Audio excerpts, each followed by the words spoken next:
Welcome back to Fork in the Kitchen. Hi, I'm Becca, and I am here to help you make meatless meals that everyone will love. Today, it is these irresistible vegetarian baked beans. Whether it's a family barbecue or a weeknight dinner at home, this 30-minute recipe is quickly going to become a favorite. Let's get started. First, we're gonna mix up the sauce. You can do this in your baking dish if you prefer. I'm gonna do it in a bowl today. And the first thing is the molasses. So I recommend using an unsulphured molasses. Do not use blackstrap molasses. It will be far too bitter.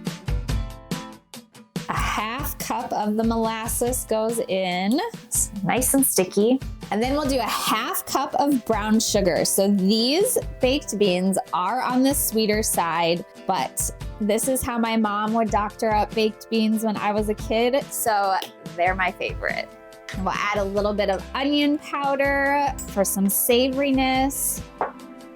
A couple dashes of liquid smoke is totally optional, but it gives a really nice smoky flavor, obviously. Again, take it or leave it, whichever you prefer. And we'll also put in some ketchup. If you know me, you know I am a ketchup lover. Just add some nice acidity and tang along with some yellow mustard. Same effect.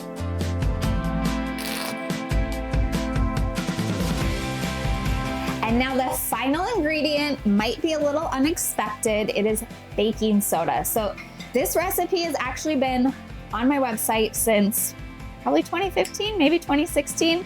Right way back in the beginning days. But the original recipe didn't have baking soda. And because the sauce has so many acidic ingredients, sometimes the beans got really tough. So the baking soda counteracts that and ensures that those beans stay nice and soft and tender. It helps balance out all of the acidity, so don't skip it. So now we'll just mix it all together. As you mix it together, you'll notice the baking soda interacts with that acid and starts to get nice and bubbly. So it's kind of like a little science experiment, but that is exactly what you want. So after we give it a good mix together, all we've got to do is stir in our beans. So here I've got 2 cans of navy beans. They've been drained and rinsed. If you can't find navy beans, Great Northern beans are a good substitute as well.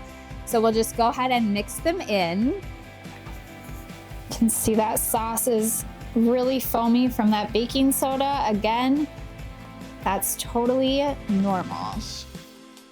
Okay, a quick stir together. And now we'll just transfer it to our baking dish. Like I said, you could do this all in the same baking dish if yours is big enough. I've got a little oval baking dish here. You could use an 8x8 baking pan as well. Kind of anything will work. Just take note, if it's more shallow, you'll need less cooking time.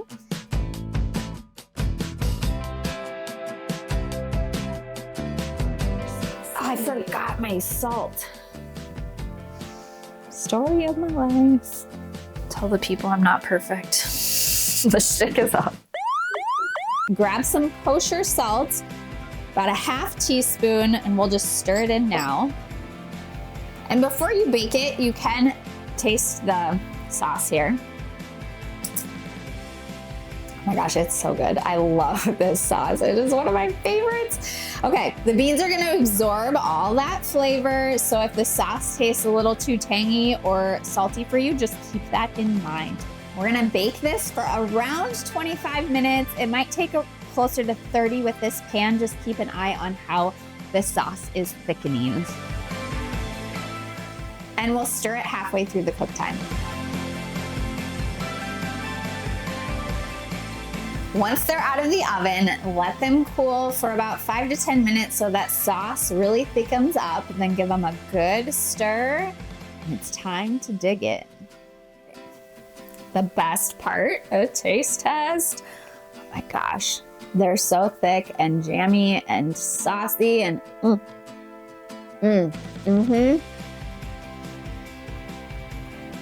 so good. They bring me right back to being a kid. They're tangy, they're sweet, they're smoky, they stick to your ribs. They're just so so darn good. If you like this recipe, be sure you hit subscribe so you don't miss the next one. And I will see you back here next week for another meatless meal that everyone will love. And until then, happy eating. So good.